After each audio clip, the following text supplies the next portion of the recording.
Welcome to Manhwa Recaps, spoilers ahead, watch out, and take care. Huge shout out and special thanks to the channel members. This series starts by explaining how this world is a place where the blood of the weak is spilled, and the strong drink it.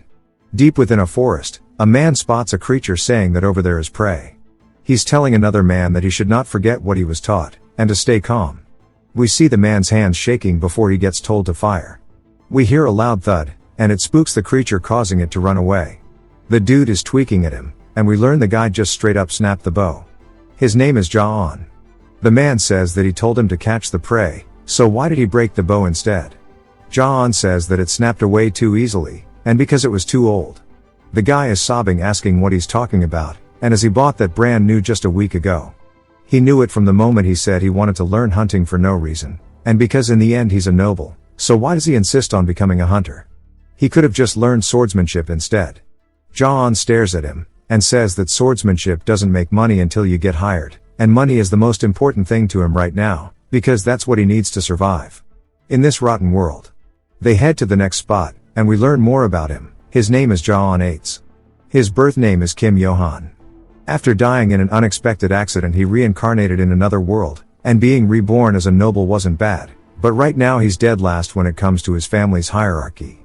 He's not going to be able to inherit name and wealth, and if he's lucky he won't get stripped naked and kicked out during his siblings' power struggles.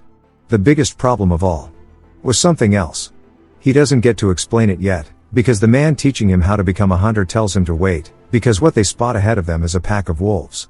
An arrow flies in, landing beside the wolves, scaring them off, back into the forest. Ja-on says the theme of the world he reincarnated in is a very realistic medieval era. He's looking down at what the wolves were gnawing on, and which is a rotting corpse. The old man says that that's cruel, not even in death can they rest. Ja-on asks if they could be from their village, and the man says that it's hard to say, as no one knows. The one thing he does know for certain is that the weaker is nothing but prey for the strong. Ja-on says as expected. To avoid becoming prey in this age, what he needs is none other than money. When he first arrived in this world he hoped that he'd awaken, and or have some amazing ability. Eventually he understood that no such thing exists here, so he changed his goal, and that is to purely gain money. If he has money he can leave this territory, and do anything. He could become a merchant, or even a free farmer. So no matter what he's gonna have to scrape together every coin he could possibly get his hands on. The old man tells him to take a look at this. This is the medicinal herb he told him earlier about, and it's called little devil grass. It's a rare herb excellent for stopping bleeding, and boosting alertness. He tells him to pay attention to how knowledgeable hunters are when it comes to herbs. Ja-on rips it off the tree, saying that it means it must be expensive, and he starts putting it into his pouch, thanking him for the money. The old man then tells him that he dropped something, asking if he dropped an herb pouch. Ja-on picks it up, saying this isn't his though, and someone else must have dropped it. The old man says that's not possible. No one comes this deep into the forest except for them. He realizes something's not right, and as his gut starts to sink they hear a blood-curdling scream. They quickly run to it, and as a little girl is begging for help they hear wolves barking, and what they see is her stuck up on a tree branch with wolves surrounding her.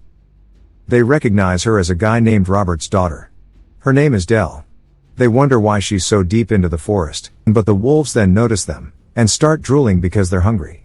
The old man tells them that there are too many, and they can't handle this alone, and so they should fall back, and call for backup. Ja-on then starts running straight towards the wolves with no fear. The dude tells them that it's too dangerous, and as those aren't ordinary wolves, and they're people eaters. Meaning they're true predators. Ja-on tells them it's fine, and we finally learn his name is Joseph. He says that he'll draw their attention, and so he can rescue Dell. The old man is surprised. He says he can't believe this, and as he's offering himself his bait just to save a mere commoner. Ja-on says he knew this would happen, and he would have rushed learning hunting more. He didn't realize this place was a gold mine. He starts counting the wolves, saying that there's at least 10 here, and if he sells their pelts he'll make a pretty good chunk of money. Now it's time for him to reap his rewards. He starts to scream, but surprises Joseph. The scream itself isn't what surprised him, it's that his swordsmanship is fucking awful. The wolves charge in towards him until one of them leaps, and goes straight for his face. Ja-on raises his sword, and it bites down onto the blade, but rips it apart like a pit bull at a daycare, completely disarming him. Another wolf doesn't miss the opportunity, biting straight onto his throat. Joseph starts screaming out for Ja-on. Meanwhile at the same time within the 8's territory which is his family's. It takes us to Boltroden village. We learn that the 8's family territorial inspection is passing through today. The people from the slums are, as you guessed it, absolutely filthy. One of the concubines of the family says that they reek. We are also introduced to the first son named Philip, and as well as Jahan's father, who says that this place always stinks when he comes through, and it's an awful countryside. His name is Jessen. Philip tells his father that it seems Jahan is nowhere to be seen, but for him to be missing during territorial inspection can't be something that they just let off, and that he's wanting to send soldiers to find him. Jessen lets out a crazy burp saying to forget it. There's no point searching for that dimwit, and if he dies somewhere like his mother, that's no concern to him. He then notices something as there's an odd straw pile. He walks over to it asking why this is here at the village's entrance. They say they're sorry, as what they covered up was just a little bit of a mess. It was none other than Jahan's training. They covered it because it was unsightly. Jessen laughs, asking what kind of pathetic training someone like him could do. He's surprised by what he sees. It's an imprint of knuckles left on a tree, and it's not just one, as tree after tree after tree has been completely destroyed by Jahan's fist alone. Jessen asks what the hell this is, now that the wolves have Jahan on the ground. We see that it is confused because its fangs aren't piercing him. Jahan flexes his forearm saying that as he thought. Swords are just not his style. He sends it flying in the air, saying that this time he'll fight his own way. But these are still his money makers, and for him to avoid becoming prey in this era he needs money, and to earn money what he needs is strength, overwhelming strength to the point that he transcends human limits. As he punches this wolf so hard, half of its face gets warped and deleted. Joseph is surprised, and as it's not just that he's powerful, but he's hella quick, sending multiple wolves flying into the air, disfiguring the hell out of them. He grabs one by its jaw, and does that King Kong move where he splits it. He then drops it to the floor, as Joseph is in disbelief asking what kind of strength this is. Jahan is just crazed asking how much all of this is worth. We learn more about Jahan though, as he had no choice but to accept it, that life in this world was not easy. His brothers of higher ranks tormented him constantly, showing off their status as they flamed him, beating him whenever they pleased. Naturally he began to understand just how merciless this world was. Even if he were to get beaten to death, no one would care. The only one he could rely on was himself, and so he thought about what he needed to survive in this medieval world. Fortunately he had one advantage over everyone else in this era, his past life as a modern student who studied endlessly for jobs and exams. Because of that his head held knowledge that medieval people couldn't even imagine. He decided to use that to his benefit, as we see him training using stuff he learned from exercise science, as well as a perfectly nutritionally balanced diet. He made a training resume based on modern exercise science, and practiced practical close combat martial arts. His endless training accumulated for several years until he developed into an absolute monster able to topple down trees with his bare fist. With each training session his body displayed even more strength than last time. Coach Greg would sponsor him. Whether it was a blessing from God, or a new trial, no one knew as time continued to pass. As we hear the last of the wolves growling, he sighs saying that was the last of them. Joseph asks Dell if she's hurt anywhere, as she starts crying for him. Joseph sighs, saying that Jahan was unbelievably reckless, wondering if he even knows how dangerous that was. But even so, to think that he stepped in front of a wild beast without a moment's hesitation for the sake of a young serf, he was moved by his actions, and on behalf of all the villagers he wants to thank him.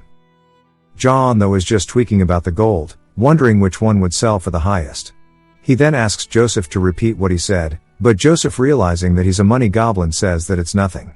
Jahan asks Dell if she's hurt anywhere, and she says that she's fine, but instantly we see her freeze up in complete fear as an entity begins growling behind them. Jahan and Joseph turn with oh shit faces only to meet the eyes of a giant wolf growling at them as it gets closer to Jahan. Joseph screams saying it's a monster, and tells Jahan they need to run as a monster like this requires an entire army. Jahan says that he thought this was a normal medieval world, but for there to be monsters here is surprising. He says this must be their leader, then apologizes for killing its underlings, saying that wolf pelts sell for a high price. The wolf continues to snarl at him, and he says that he can feel it, that this thing sees him as prey. But for him it doesn't matter, as it comes in for an attack he dodges by jumping sideways, and grabs onto a pile of rocks, saying that whatever it is, its hide will just sell for even more. He throws the rock straight into its face, causing it to scream. We see it reeling from the attack, but he's now left a scar on its eye.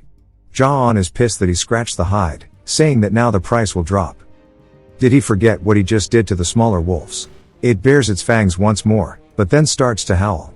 It's so powerful that it generates shock waves, causing Jaon to cover his ears, and Joseph to cover Dell's, but it's too much as Jaon starts to lose consciousness, and his vision fades out.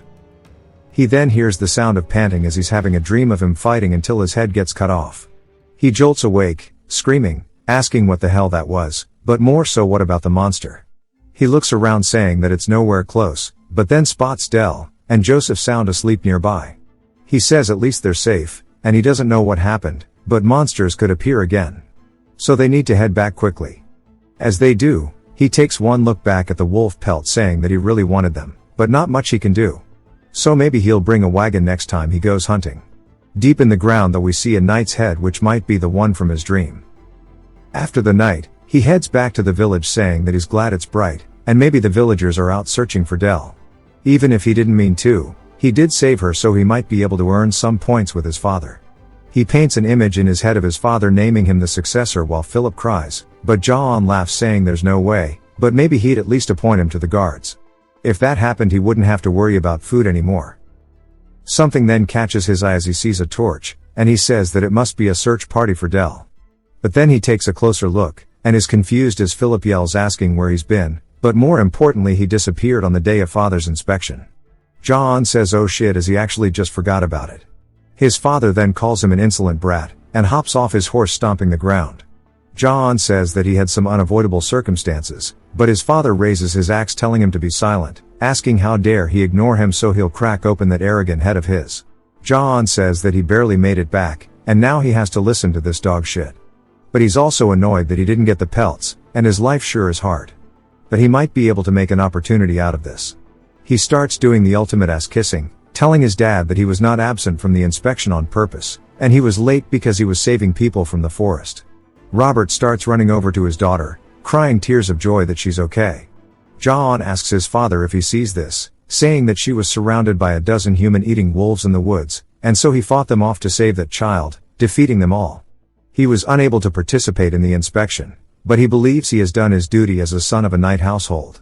He bows, asking if he'll forgive him just this once, and that he will continue to do his best for the safety of the estate, also that he wants the guard captain position. Philip looks scared, and Jaon says that this was a perfect PR display. He would have hired himself right away if he were an interviewer. His father starts laughing, asking if that's really what happened, and if that's so, where are the wolves? Surely he doesn't expect him to believe that without any proof. Jaon asks what the hell is wrong with him, saying he's not lying, and he even met the great dark wolf. The villagers look surprised and start murmuring, but Jessen yells, telling everybody to be quiet, and asking Jaon how dare he lie to him, as he will rip that mouth of his open. Jaon says that if he wants to have a duel, he'll prove his skills, and even though he doesn't like him, he's still his dad, so he's avoided fighting him, but he has no choice. His father grits his teeth, smiling, and saying that he wants to see how skilled he truly is, telling him to raise his sword, and that they will duel using nothing but a weapon. Jaon realizes this is bad, as he doesn't know how to use a weapon properly. And his father tells him to unsheath his blade, but when he does so, he realizes it's broken. Jessen calls him a piece of shit, telling Philip to lend him his. Philip tells Jaon it's not too late to beg for forgiveness, as that is the only way he can make it out of the situation alive. Jaon says he did nothing wrong, but a man doesn't run away. He pushes Philip aside, telling him to move, and he hopes he learns from his duel. His father lowers his helmet, and Jaon says this is for the better, and if he shows the people here how skilled he is, even his father will have to acknowledge him, and he'll prove his worth. Jaon starts to scream, but his father is horrified, asking what the hell this monstrous aura that he is emanating from him is. Jaon swings, hitting his father's axe, but it completely shatters his blade, sending the pieces flying. Some of it cuts Jaon, and the other pelts his father, but it's strong enough to cause him to drop to one knee. His father, frustrated, charges at him, calling him a parasite. He swings towards Jaon's head, but Jaon narrowly dodges underneath, as Jessen yells, asking how he dares to insult him. The spectators realize that he is really trying to kill him, and Jessen then asks if he knows why he never taught him how to wield the sword. It's because he'd still be a useless piece of shit either way, and no matter how hard he tries he could never surpass him. His estate is his, and his alone. Nobody will take it from him, not him, nor the emperor.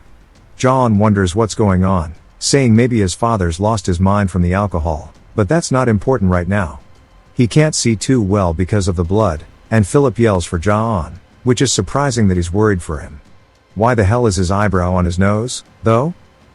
Ja-on then turns, seeing the axe flying straight in, and the villagers watch in horror, but he manages to block it barely with his broken blade. The weight shatters it, though, and Ja-on realizes that he lost. He looks down at his remnants of his sword, and his father tells him to know his place. If he ever sees him again he will bash his head in. As he walks away, the villagers quickly start to crowd Ja-on, calling out for him. Inside of the villagers' church, a man yells, saying that was so unfair of Jessen, and Ja-on tells him that he should be quiet as someone might hear them. But Valberg says that he doesn't care, and he's from the Vatican, so he doesn't need to. A knight should have honor, so how could he treat his son like that? Ja-on says that he's fine since he's alive at least, but Valberg tells him it was ridiculous, as he was dressed in full armor, and he must have just lost his mind from the drinking. Ja-on laughs, but looks a little dejected, saying that this is reality after all, and he never learned how to use the sword, but he didn't know he was this powerless. Valberg tells him that Jessen has been in many battles, and he inherited the technique of the family, and he has experience, so it only makes sense that he lost. He heard that Sir Brits in the next estate over killed 300 serf soldiers on his own. Ja-on says that's amazing, but he guesses technology is important. He thought he could defeat a drunkard of a dad since he fought off a huge black wolf, and Valberg looks surprised, asking if it's true. He really saw a black wolf in the forest. Ja-on says he did, but Joseph and Del saw it too, so they can back him up. Valberg starts praying, and Ja-on asks what's the big deal about it. Valberg pulls out a book, saying that ever since long ago, black wolves have been seen as taboo, and the priest called them an omen of death. According to century-old stories, black wolves come bearing death and blood. Ja-on reads it, but says he doesn't believe in stuff like this, but maybe that black wolf was a premonition of his duel with his father. Valberg says maybe so, but not to worry, and the stories about the wolves are just old stories after all, and perhaps God is helping him since he's a good person who puts himself above others. Ja-on smiles, wondering if he's got him confused since all he wants is money after all. Meanwhile, at the Brits barony, who Valberg was talking about, there's a one-sided massacre going on. It is a complete bloodshed. We see a woman desperately screaming, holding onto her child before a man walks over, and kills both of them.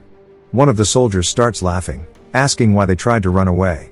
The other one agrees, saying that they're going to die either way, but it sure is cruel. Killing everyone in the estate, and burning all of the bodies is tough, but his homie tells him that they just do their work, and get their gold. Outside of the estate, we see someone kneeling to someone else, and his name is Karamov. The woman informs him that the mercenaries finished cleaning up, handing him the seal ring of the Brits family. He looks down at it, and squeezes it, saying that he had high expectations because he heard Brits killed 300 serf soldiers on his own, but he didn't last even 2 attacks, so he's not worth even being called a toy, and that he, the sword of the Holy Empire, also the Imperial Majesty's proxy, has been tasked to recollect all of the seals. He decrees that he will punish all corrupt nobles as his Imperial Majesty wishes, and all who are with the Emperor will be rewarded infinite gold and honor, but it's time for his men to set forth, and kill, steal, and burn from everybody who is against the Emperor, as the 8th estate is next. Later, Ja-on was having the same dream again of him dueling somebody. But, now we know it's Karamov. Ja-on swings down, but, Karamov blocks it. He then cleaves through Ja-on's sword in his head in one fell swoop. Blood flies as Ja-on's head rolls along the floor. When he opens his helmet, his face looks full of horror. He jolts awake in reality again, covered in cold sweats. He says that it's ever since he saw that black wolf, he's been having the same nightmare for days. He recalls Valberg telling him that it has always been known as an omen of misfortune. Its existence itself was considered a bad omen, spreading blood in all directions, and bringing death upon others, giving it the nickname of the sign of death. Ja-on brushes it off, saying it's all superstition. Valberg himself said it is just a tale from a legend, but it's not like he's ever done anything bad to the black wolf. Then he recalls hitting it in the face with a rock, saying that he actually did do something bad to it, but whatever happens happens. The useless thoughts need to go as it's time to train. As he gets back to his usual habit of punching trees, his brothers approach him, laughing at him saying that surely he's not already forgotten that father told him not to come back. Even after they beat him senselessly, he crawls out, and acts tough again, barking like a dog that can't do anything. But, it's also laughable he thinks that chopping would make him stronger. They start acting really cocky. John smiles without responding, as he puts his hand against the tree before he punches it straight in two. His brothers have an oh shit moment. As the tree topples over, he slowly turns back, asking if they said something, and, if they did, they should come a little closer, and repeat it. They ask why the hell they would go over to him, saying that they're just going to go tell father instead. John calls them pathetic, saying that they ought to prepare to make a living. But, there's no point worrying about others as it's time to get back to his training. Philip says that what they said is true. Father has no intention of appointing him to any position. A man's carrying a bag behind Philip. John says he figured as much. Still, considering he didn't kill him, he supposes it could be worse.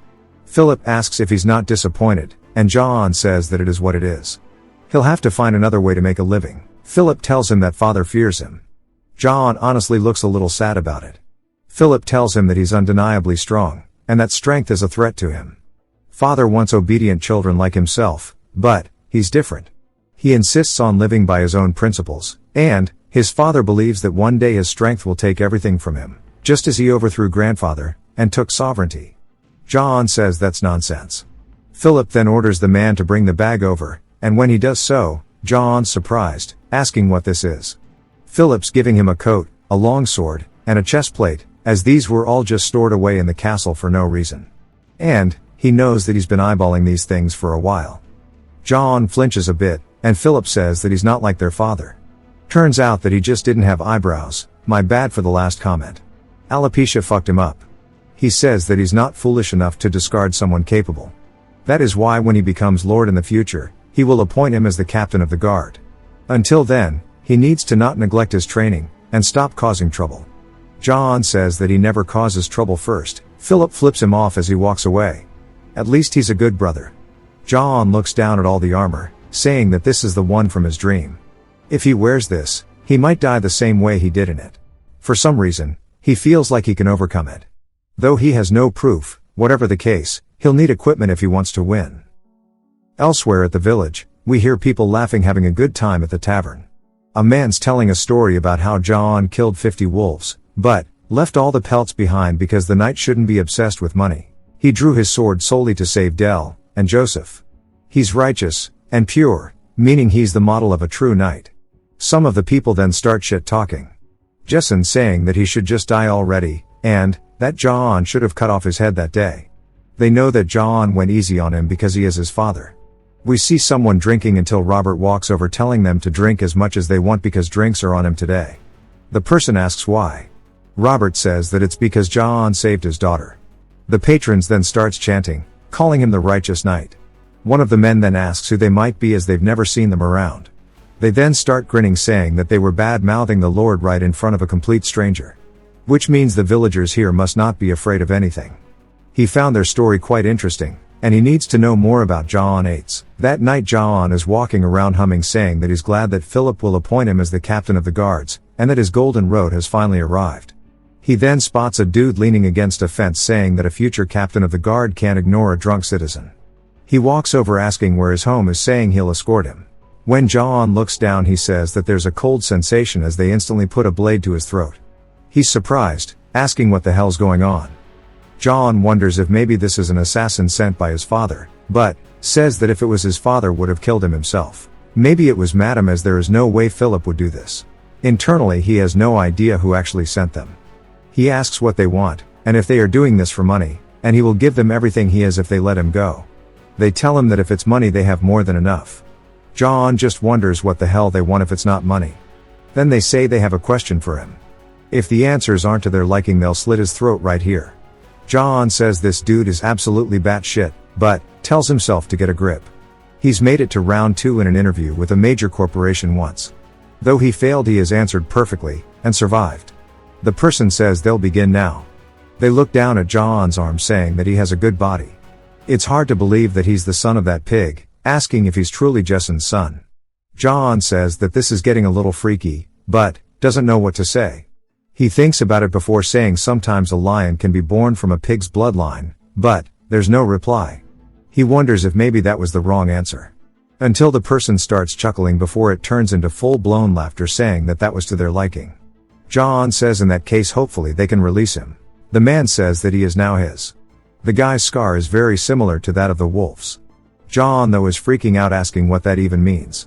He eventually learns that this man's name is Kegel. He is the Empire's greatest assassin. He perfected his swordsmanship through countless assassinations, and because of his movements resembled a serpent's he later became known as the Venom Serpent. However, he had problems as he could not find a successor to inherit his swordsmanship. He searched everywhere even within the assassin guild. Sadly, only worthless insects who could never succeed him were all that he ever found. A few showed potential, but when he approached them asking if they'd become his successor they said they'd rather die than tarnish the honor of a knight. Without hesitation Kegel would then cut their heads off, and he's gone to more than 30 knightly families killing their heirs because they all chose death in the name of honor. Growing impatient for a successor he visited the Witch of the Empire, and she told him that the disciple he seeks resides in the Eights Castle, a small forgotten rural territory, and he is one of the sons of that lesser drunkard lord. Kegel asks if she's really saying that his successor is there as a gold coin could buy half of that land. She laughs saying that if her prophecy displeases him she will return his money. He says he doesn't know what curse he'd get from stealing a witch's coin, but he'll believe her. He really wanted to because he wasted too many years searching for one, and had no time left. Even as he stepped foot into the Eights territory doubt clung to him. He was constantly wondering if the one worthy to become his successor really lived here. He resolved himself that if he didn't like the brat he'd kill him on the spot. That is when he formally introduced himself to John saying that he has no time to waste as he will become his successor, and he needs to choose to either die by his hand, or learn his swordsmanship. John just starts mumbling asking how much. Kegel asks what he's talking about. John just wants to know how much he needs to pay him to learn his swordsmanship. Kegel's annoyed saying he's not accepting money.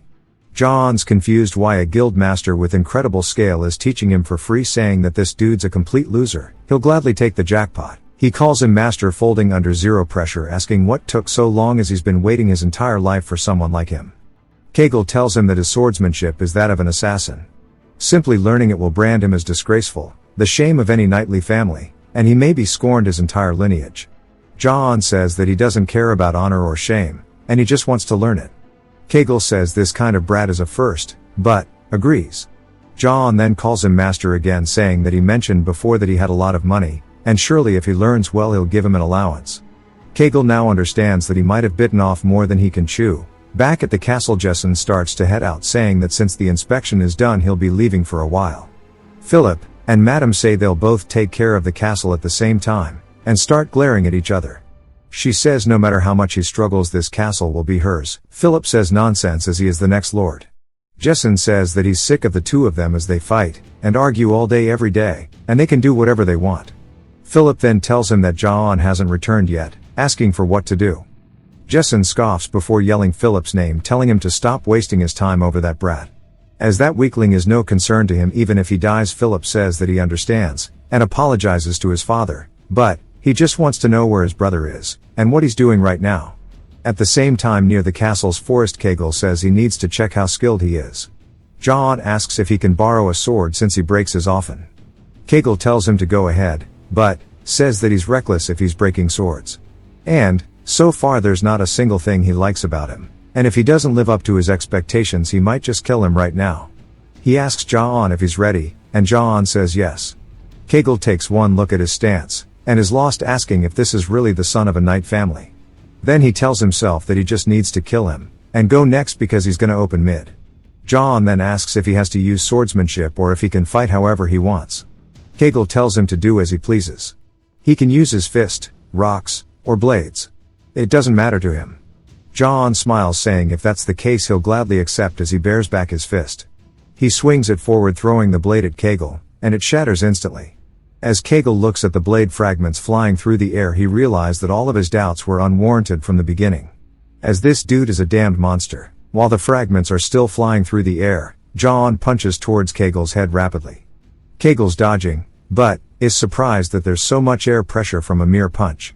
It's so much so that it even makes his nose start bleeding, and he says that if this punch hits him, he knows that he'll be killed instantly. And, rather than it being a fight against a human, he feels like he's fighting a wild beast. He then draws his blade, and puts John on the defensive as he's constantly attacking with his serpent-like swordsmanship. John asks what the hell is the deal with that movement, and he can't tell where he's going to go at all. Kegel takes advantage of the gap in John's defense, and hits him straight in the face, causing him to fly backwards onto the floor.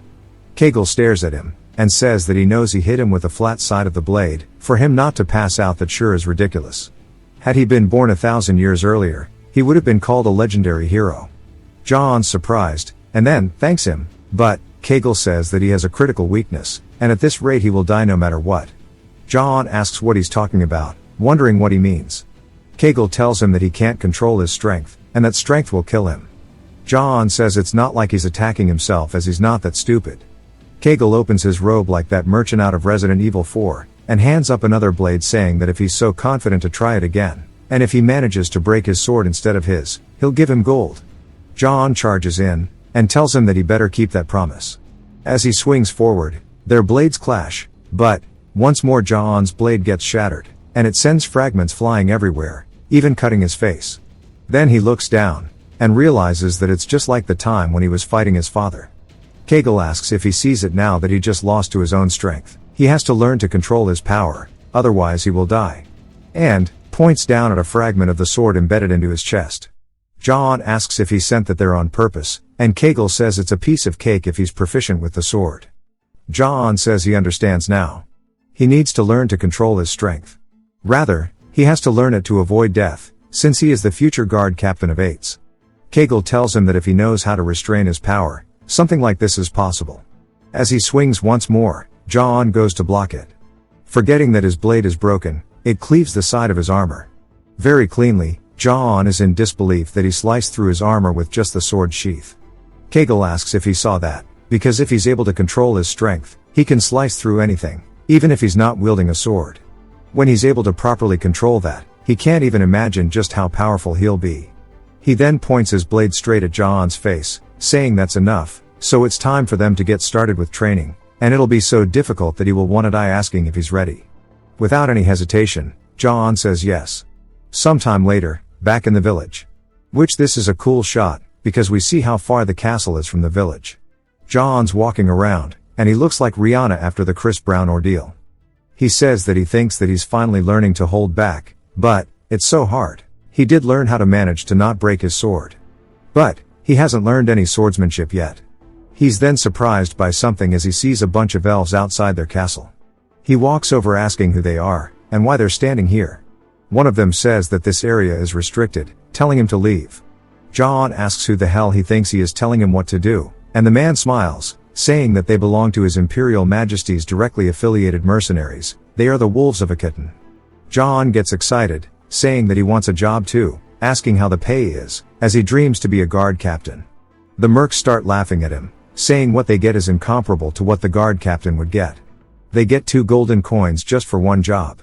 John's eyes turn into money. The mercs say that he looks like he works out a bit, but that just makes him a bigger target. As what's important is skill. John says they're right, as he's never seen gold in his life. It really might be a better choice than him becoming a guard captain. As they're all having a pretty good time chopping it up, Karamov approaches from behind, and starts releasing tons of killing intent towards John. John instinctively reaches for his blade, before all the mercs point theirs at his throat. When he snaps out of it, he wonders why he started to unsheath his sword in the first place. One of the elves calls him rude for trying to unsheath his sword in front of Karamov, so she'll behead him right away. Karamov says that it's fine, though, asking John who he is. John audibly gulps before he introduces himself as John from House 8's. Karamov then starts to grab onto his helmet, and takes it off, and glares down at him. John says that he can't believe that he pulled out his sword without even thinking about it. He's never felt this kind of way, even when he saw the Black Wolf. Karamov's murderous intent is suffocating. It's as if he's a prey placed in front of an apex predator. Karamov tells him to move since he's in the way. John starts sweating from the pressure alone, until one of the mercs slap him on the back, and they start laughing, saying that he's so scared. Next time to be careful, but they don't know if there will be a next time, though. The woman from before, who we learn is named Jane, asks Karamov if it's really okay to leave him. Karamov says that he doesn't want to cause trouble on such a good day like this, at least not yet. John just wonders what reason a Knight of the Emperor would have to be here. Elsewhere in the castle, we hear Philip surprised that Karamov has arrived, and he starts hauling cheeks, asking why such an esteemed figure would come all the way to a place like this.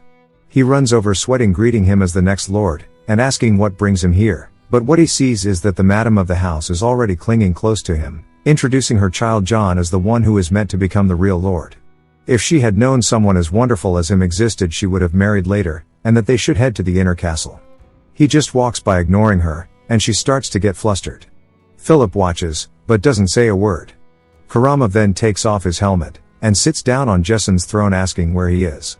They start to get fearful, then Philip says that no matter how great his reputation is, addressing the Lord like that is improper. The madam says not at all. He is the Empire's greatest knight, and there is nothing wrong with him calling Jessen however he wishes. As the lady of the house, she will handle the reception, saying surely Philip has no objections. Philip says that she sure is cunning, trying to seize an opportunity to push John as the next lord. Kurama then grabs his blades, telling them to shut up, and they should just get lost because he just wants some alcohol right now. He then begins releasing his killing intent, saying that until Jessen arrives he will wait inside of this castle.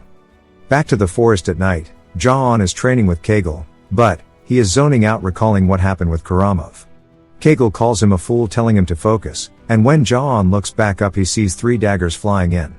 He deflects 2 of them, but one stabs him in the back of his neck. Kegel tells him that if the daggers he threw at him just now were laced with poison he would be dead. He asks him why he is not concentrating. John says recently knights claiming to be the Emperor's personal knights came to the village, and something feels off. This is the Eights family's territory, and no matter who they are, even Imperial knights shouldn't be able to shut the gates and control entry like that because it makes no sense. Kegel says suspicious or not, there's nothing he can do about it. Karamov is the Emperor's direct knight, also the strongest warrior on the continent. He is the core power of the Holy Empire, and even the armor he wears is legendary. John asks if that means he is stronger than him. Kegel stares at him for a second, and says that if he ever had to face him in a fight he would turn and run without any hesitation. John says the result of a fight is something you'd only know after fighting. Kegel hits him on the head with his sword, telling him to be quiet as he doesn't even know his place. Right now he can't even control his own strength, and he's just a half-witted brat that doesn't even know the basics of swordsmanship. John grits his teeth, and says that he'll do it properly. Kegel looks impressed, telling him to come at him already. As they start trading blows, every time there is an opening, Kegel will hit him, and tell him to do it again. This repeats over and over until he's screaming at him. John just wonders why it's not working. He's not even using a sword, it's just a scabbard, he can't cut it. He recalls Kegel telling him to follow the flow of strength rather than swinging blindly. He needs to transfer the flow of strength and concentrate it to the sword's tip. As he swung, he slowly began to understand what it meant to control his strength. Kegel can tell as well that he's understanding it, saying that the dull sound of his sword is becoming sharp. As this time now, Kegel's beginning to have to dodge some of the attacks. John says this is it. If he combines everything he's learned so far with the proper amount of strength, as he comes in for a proper attack, Kegel realizes instinctively that it's dangerous. John cleaves forward using Kegel's own serpent-like technique against him. He actually manages to cut his sword clean in 2. John gets excited, and yells, saying that he actually cut it. He's now completely grasped the feeling. He says that it wasn't even that hard, and starts laughing. Kegel says that must have been luck, telling John to get ready as this time he won't hold back, so to come at him again. John then demonstrates it once more, showing him his own swordsmanship technique, and knocks him down onto the floor, shattering his sword again. John jumps into the air super excited. While Kegel just asks what the hell is this brat's deal, he clearly taught him nothing but how to control strength, yet he can freely use his secret technique like it's his own. He's perfectly absorbed it only after having briefly seen it. He's using it even more perfectly than he does. Kegel looks up at John, and his experience told him that unless a miracle happens, John has already become someone he can't defeat. He muttered to himself quietly that he's found himself one absurd bastard. Kegel then tells John that sadly his teachings end here, and he'll leave at sunrise. John says all he did was get a hang of using the sword, yet he's going to leave like this. Kegel tells him that he already possesses everything necessary. Also, as much as he hates to admit it, he's become stronger than him in less than a week, and he is satisfied as long as his swordsmanship does not vanish, and continues onward so he can live the life that he wishes. He's worked hard until now, and he's proud of him. John and him sit around a campfire, and John asks if he's really going to leave. Kegel says that he's never stayed in one place for too long. John asks if that's because he's an assassin. Kegel says that's just how he is. John though has a question, asking if he knows anything about ominous signs. Kegel wonders if he's talking about the Black Wolf, to which John says he is. He encountered it recently, and afterwards he dreamt that his head was cut off. So when he first came for his head he thought he was the omen. Kegel says that if he had killed him then that would have been his ominous sign, but ill fortune does not arrive in a fixed shape. Before he leaves he'll give him some advice. First he needs to find a weapon to suit his strength. It needs to at least be Dana's steel to withstand his power. John asks what that is. Kegel explains that it's a metal imbued with magic, existing only as a legendary relic. Its method of creation was lost, and it can only be mined from ancient ruins. Because of that, weapons made from Danis are extremely rare, and only a few exist in the world. John says if it's true that shit sounds like it's way too expensive. Kegel says even if he saved his whole life he couldn't afford one. In fact you probably can't even buy it with money. John asks why the hell he'd recommend something like that then, and Kegel says he just wanted to tell him to find a weapon that suits his situation. John says he must be hiding his true intentions since he's an assassin. Kegel says no. But asks why he's always bringing up his profession when he gets the chance. He then tells him that even the color of Danis steel is unusual, and if you ever see someone wearing Danis steel he should just run without even looking back. Because if he doesn't know his limits he won't live long. John tells him he'll keep that in mind, asking if he's leaving now. Kegel tells him to carve the next words deep into his bones. He should never fight opponents he cannot beat if it's dangerous to run. If you must fight, use any means necessary, and kill without fail, and if he follows this rule he'll likely not die. And he really hopes that John does live. John watches him leave.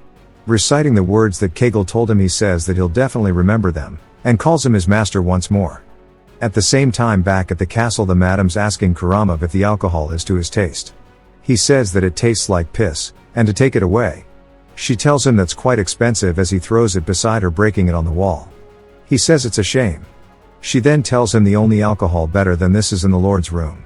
He must be tired after his journey, so they should move to a cozy bedroom instead of staying here. He ignores her, and she continues trying to seduce him, saying that it's very comfortable, and she's sure that he won't be disappointed. It'll be just the two of them, and they could have a wonderful time together. He tells her to get lost. She says they don't have much time. She wants to start his reception since the Lord will arrive late tonight. He then opens his eyes, saying finally, as he was getting sick of this so he might as well enjoy himself now. We then hear her screaming as he breaks her neck, and makes her eyes pop out of her head. He says that his favorite form of entertainment is slaughter. Philip is watching this while holding his breath from around a door. When John finally makes it back to the village, he's surprised by what he sees as the entire thing is set ablaze, leaving him confused. At the same time, Jessen, seeing the same sight, wonders why smoke is coming from his estate. One of the men says he doesn't know. But they should return at once. They ride there as fast as they can, and Jessen stops at the gates. The mercs say he finally shows himself after something fun has taken place. He's so slow, and dull just as he looks. They call him a pig, telling him to move faster as Karamov isn't a very patient man. Jessen enters the gates only to be horrified by the sight of all of his servants and children murdered with horrified expressions on their faces. His heart starts to race, and he asks what's going on. Karamov then walks forward, telling him that he's late. Jessen asks what he's doing, and grabs his axe, then yells it once more, pointing it at him. Karamov says that he is guilty of the attempted assassination of the emperor, and high treason. By His Majesty's decree his house shall be eradicated. Jessen tells him not to be absurd, as this is a purge, and they're pinning false charges on him to execute him. He won't go along with it. Karamov unsheathes his blade, telling his men to blow the horn as it's time for him to retrieve the seal of the Yates family, and purge everybody in this territory, also to erase this entire land from the map. As the mercs' eyes fill with bloodlust, they start charging towards the town. After setting it ablaze, and killing everybody we see Valberg on his knees, and one of the mercs call him vicious. Asking if it's that hard for him to say where the pig's bastard son is hiding. If he doesn't want to open his mouth, he'll send him straight to his god who he adores so much. He then raises his blade, telling him to die, but John sneaks up behind him, and cleaves him clean too. Valberg is surprised, asking John what he's doing here.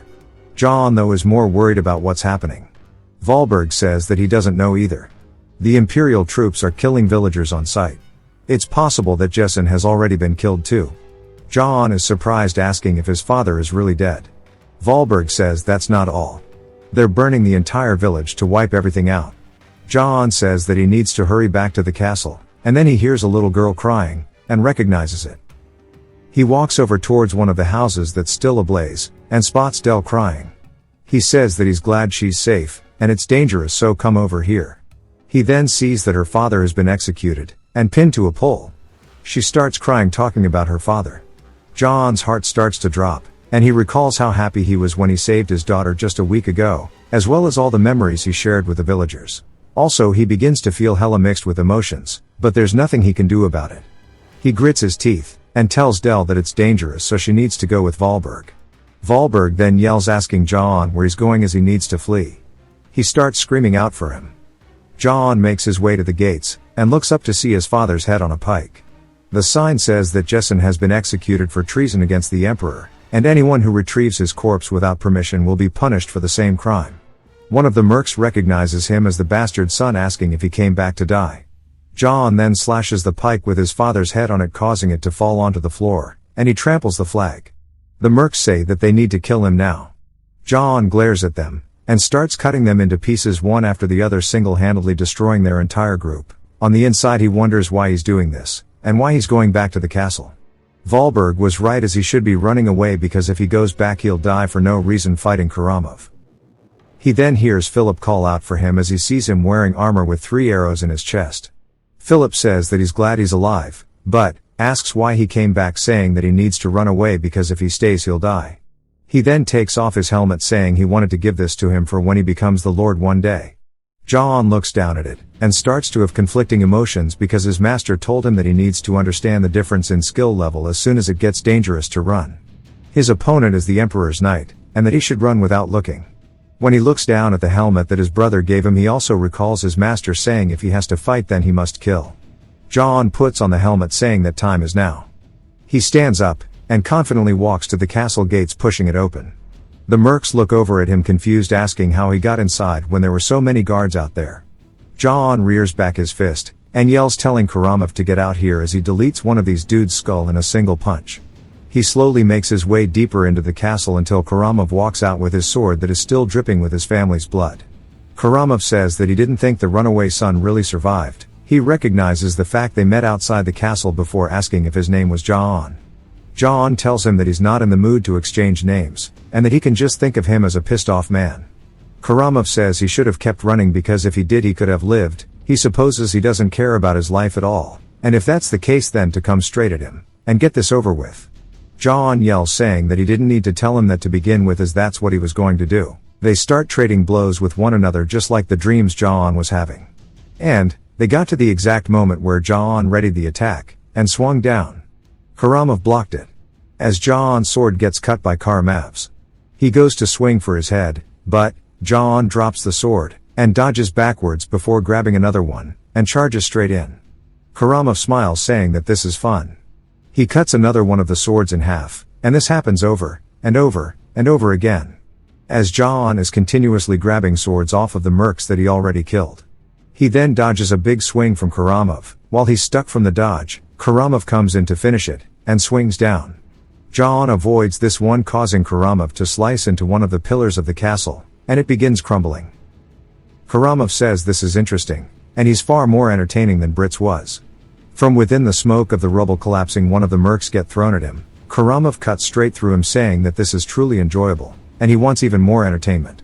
John finally manages to grab another sword, and comes in with a heavy-ass swing to which Karamov blocks using his arm, but the attack pierces through his armor, but also takes a chunk out of his arm.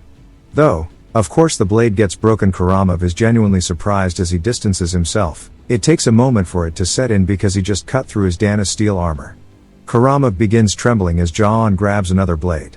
Karamov says that's impossible as humans are incapable of harming Danis, asking just who he is. John charges straight in once more, and they continue trading blow for blow while Karamov says that he's never heard of such strength before, but it seems like that's all he is because he's easily blocking all the attacks, and even though he's on the defensive John can't get in a single meaningful hit. Karamov realizes that he's a brute with only strength, and there's no finesse to his attacks. He thrusts forward. John blocks it. Of course the sword breaks, and he quickly grabs another off the floor, and readies himself once more. Karamov says that it's just as he expected, and he can't even properly block a simple thrust, and he's swinging purely by instinct right now. There's no technique behind him, which makes him think that Jessen never taught him real swordsmanship. He can tell that he's dangerous, so he needs to finish this quickly, because if he grows he will become someone nobody can stop. And if he uses that stupid wide slash again he'll break it, cleaving through the sword, cutting his head off with one swing. John then starts to do exactly as he thought, but It was just a fake as he does a quick change-up. Karamov is completely caught off guard, and goes to react. Ja-on uses Kegel's technique, changing his direction to Karamov's open side. The sword comes into contact with the armor. He manages to deal a very heavy blow in exchange for losing his sword. Karamov starts screaming in pain as his insides start to spill out. He sees Ja-on rearing back his fist as he comes in, hitting him straight in the side where he just cut him.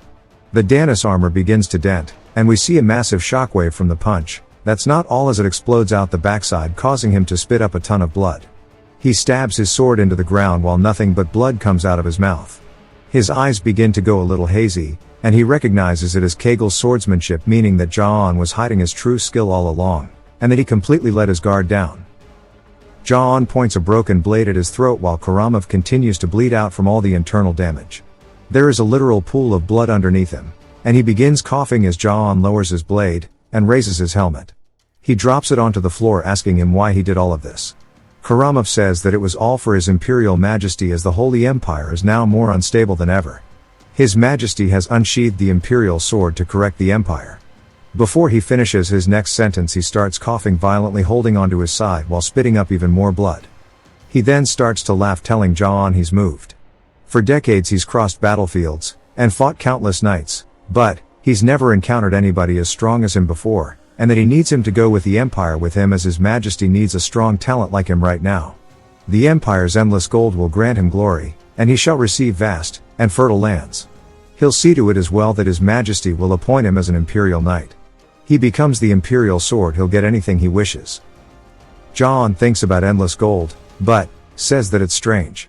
It's the life that he once dreamed of, but for some reason he doesn't feel anything. He looks down at Karamov, telling him that he refuses. Karamov's confused, asking why, and Ja-on says that he has not only killed his family, also innocent serfs. People who did no wrong. Karamov's surprised, asking if he's really declining his offer over mere serfs. He grits his teeth out of frustration, asking why their deaths even matter. Then says that it must be because his mother was a low-born serf. That insect blood has tainted him. And he needs to understand that the world's law is that the strong drink the blood of the weak. Ja-on grits his teeth, and apologizes to Kegel, saying that he can't control his strength anymore. He swings, hitting Karamov in the face, sending him flying backwards. He doesn't stop there as he comes in with blow after blow. He asks why he thinks that these were worthless lives, and if the Emperor means that much. Why they think they're that great to begin with, to the point that they get to judge who deserves to live, and who doesn't. The Danis armor begins to start warping on his skull. As blood fills Karamov's eyes, the last sight he sees is none other than Ja-on, each blow getting heavier and heavier as he is turning him into a meat crayon. Eventually he's just twitching on the floor, and Ja-on stands up with his fist covered in blood. Karamov, though somehow still alive, begins coughing, and Ja-on starts to walk away. Karamov calls him a fool, saying that he should have taken his offer because now it's too late. The one who broke the Emperor's sword will only know suffering from this point on. Ja-on looks down at him as his hand goes limp. As those were his final words. Ja-on says this world accepts death, so naturally all he ever thought about was to make money and survive. But they slaughtered everybody in his territory, including his family, and then tried to erase it. So even if the whole world becomes his enemy, he only did what had to be done. And he'll never regret his choices. Regardless of what anyone says, as this is how he plans to live. Hopefully he grabs his sword. If you've watched till the end, comment, "Knight," to let me know. Subscribe for more videos like this, leave a like or a comment to help the channel out. Thanks for watching.